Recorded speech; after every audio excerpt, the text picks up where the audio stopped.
Right, this video we're going to talk about strength and running training, how to combine the two, because it's become a very popular, not a trend, but just a popular thing to be doing. Okay, I've been combining the two now. When I did my first half marathon in October 2021, I believe.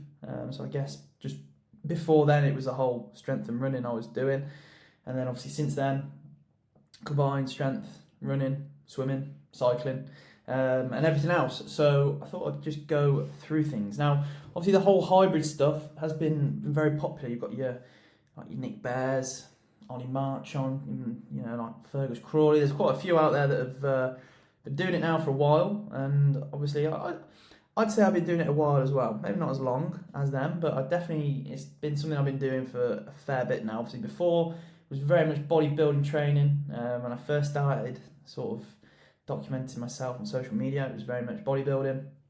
And then lockdown happened, and it was a case of, well, I can't really train at the intensity I want to. How can I keep my training at a high intensity?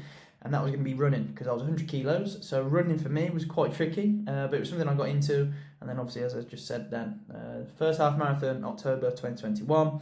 2022, I did Hyrox, which again was a little bit before the trend. Most of 2022, I went back into sort of bodybuilding-esque training, not really doing too much cardio of such. And then 2023, we did 4x4x48 ultra marathon, and then last year 2024 ultra marathon and an Ironman, and I'm currently now training for a 110 kilometer run in 8 weeks time. So I'd say I've combined the two fairly decently, but also clients as well. A lot of clients now that also will be doing marathons, ultra marathons, Ironmans, etc., and they still want to look good. You can still go ahead and look well, look like you can see a picture of me there. I don't look like a typical runner. I've still managed to maintain a decent amount of muscle mass, I have to say. So that is a little bit more about it all. So where do most people go wrong? Well, it's fairly simple. They try and do way too much far too soon. They'll do gym 6 times a week. They'll try 3 runs on top of that. They'll be doing track sessions as well. They'll be doing long runs.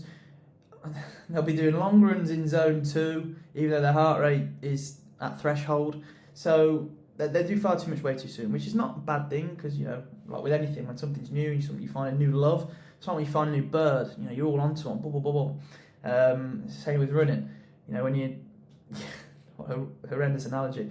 When you find running, enjoyment of it, and you see progress, you want to be doing more and more and more, but you need to sort of slow things down, focus on quality over quantity and everything else, because ultimately progression will drop off, injuries will increase, or the chance of injuries, and you won't be able to train at all. So that's not what we want. But the reason why a lot of people will be doing far too much, far too soon is mainly down to ego.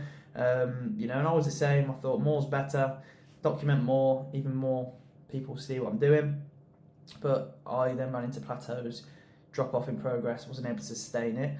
Hence why I've put this together. So what would I go about doing first? So straight away, I would be focusing on different blocks of training. So I'd be having 8 to 16 week blocks of training, with each block having a set focus and a set focal point as to what am I trying to achieve in this block of training. Is it a case of trying to improve your physique? Is it a case of trying to maybe have it focused around running? Is it having it focused around a certain running event like a Hyrox? Or is it maybe you want to be more specific and improve your VO2 max, a 5k PB time, even if it's a case of improving your zone 2 heart rate, for example. Be clear on what it is you're trying to achieve. Now, if we look at the strength sessions to start with, obviously when combining the two, whatever phase you're in, the principles of your training and the core values of your strength sessions should remain the same. Okay, it should be a case of remaining strong, implement progressive overload and training with intent. You don't want to be going through the motions, because this way you will see a drop off in strength. You'll see a drop off in your physique development, albeit it might not be the most important, but you still want to maintain at least of where you're at. The only thing I would be changing, dependent on what phase it is going to be the volume of training in the gym and strength sessions, and also the intensity, the exercise selection as well. Intensity remains the same, but exercise selection, because ultimately if you're doing a lot more running, then your lower body stuff is going to look a lot different to if your running is not as prominent. Okay, so if you're aiming for physique development, your overall training volume is obviously going to be higher. You can focus on more muscle groups. You may train in the gym more often with a high level of frequency. So you can maybe focus a little bit more on your upper body. You might want to improve your lower body, because in your running phases with the gym, your lower body sessions are going to be more sustained injury free. More plyometrics, more unilateral work, not so much hypertrophy. So you might have a phase where your physique development is mainly focused around gaining strength and muscle mass in the lower body. That's what my next phase is going to be, because I've noticed my lower body muscle mass has dropped a fair, not loads, but a little more than usual, just because I haven't done your typical hypertrophy leg day for probably 18 months, because I've had my goals elsewhere. So, like I said here, in terms of your lower body training sessions, might be, if you're in a block for running, your lower body sessions are going to be a lot more focused around injury prevention, unilateral work, core work, still compound lifts, get the most bang for your buck, but potentially not going full, foot down on the pedal, because if you've then got a tempo run the following day and you've just absolutely sent it on a barbell back squat, then you need to obviously be a little bit be careful with that, and maybe look at redoing your program. So, and obviously you won't be needing to do as much accessory work as well, just purely down from the fact of focusing on getting the most bang for your buck. However, one thing is for sure, as you can see, do not neglect your strength training sessions, or just go through the motions with it if you want to remain, strong, the way that you look, the way that you perform. Okay, so strength sessions, nice and simple. In terms of running work, if you're I would be keeping it in throughout. One mistake I made is I did a half marathon, didn't really run again for quite a while. When I had hit certain targets with my running, I just completely stopped. And I believe that was because I wasn't enjoying the running, because I was doing way too much far too soon, as I spoke about in the previous slide. So even if your main target is physique development, you will then look to just drop your running to maintenance. Okay, it might be just 2 runs a week, a 5k and a 10k, for example, whilst you're focusing elsewhere in the gym. So that is something I'd be looking to do, because then at least that way, when you then transition into another block of training, which might be more running focused, you're not starting from scratch. It's just going to be a case of increasing on your maintenance of where you were previously at, and then slowly tapering things back up. So whatever phase you're in, I'd highly recommend that you keep running in your program. It'd just be a case of obviously managing volume dependent on the goal of that phase of training.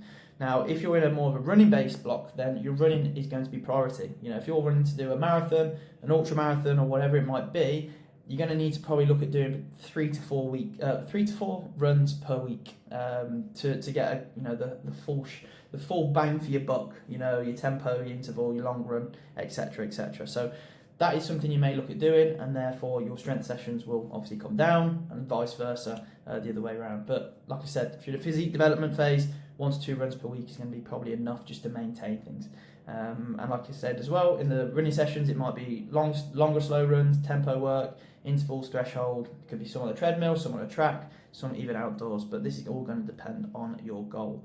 Another thing to consider, as I move myself to the side, is going to be fueling for performance. Because your expenditure is going to be a lot higher, you're going to be running, doing strength work, you need to make sure you are fueling your body with what it needs. Okay, you want to make sure that you're getting in plenty of carbohydrates, prioritizing these sort of in and around your training window. You want to make sure that if you're doing a longer running session, you're taking on supplementations like gels, electrolytes, example. Still making sure protein intake is around about 1.5 to 2 grams per kilo of body weight. So if you're 80 kilograms like myself, around about 150 to 160 grams of protein is my minimum, which is what I'll look to consume split throughout the day to maintain muscle mass and help with recovery. On those higher expenditure days, which might be your longer runs or your tempo runs, then I would also be looking at consuming calories back. So if I was to burn 1,000 calories on a run, I'd look at eating back at least probably 600 to 700 of those, just to make sure I'm well fueled and I'm not in too much of a deficit that could impact my training performance. So with this, it's a case of just sticking to the basics with your fueling, your nutrition, your hydration, especially, like I've said, when your expenditure is higher, you want to take into account that extra increase in output, therefore making sure you're eating enough of the right foods to help with performance. And then last but not least, we have recovery. So this is something that, you know, everyone probably should be doing better with. It should be a staple, regardless of if you're running or you're not running, or you're strength training or you're not strength training. You need to focus on your recovery. Okay, sleep 7 to 9 hours per night, physically and cognitively as well, in terms of the benefits it will have with your focus and your energy. Make sure you've got sufficient rest days. So, like I've said before, more is not always better, or some days might be less, lower intensity than others. You know, not back to back with all high intensity sessions, and you know, you will burn yourself out, run yourself into the ground. Having deloads in your training, you know, these could be every 6 to 10 weeks, where you spend a set period of time pulling things back, volume, intensity, etc., and making sure your fueling and nutrition is on point as well. Now, there are 1%ers, such as your sauna, your cold water therapy, massages, even go, you know, compression socks, which I've used in the past, which probably have helped, but ultimately, a 15-minute sauna is not going to do much if you're sleeping 4 hours a night. Okay, so nail the basics. They typically work. They might not be as fancy, but nail those and your recovery should be on point, therefore allowing you to obviously combine strength and running to a high level. So there is a little bit more in terms of how to go about the both. A few key takeaways from this video is, don't think more is always better. Quality over quantity will always win. You know, in terms of your phases, make sure you have a clear, right, what is the goal of this next 10-week training block, and that is therefore going to shape how your training is going to look, how your nutrition is going to look, etc. Strength training should be in every block, just differ the volume and obviously the exercise that you use depending on what phase that you're in. Same with the running volume. If you're in a more physique development block, then just pull that back down to maintenance. If you're looking at competing in a marathon, then obviously that is going to be a main priority.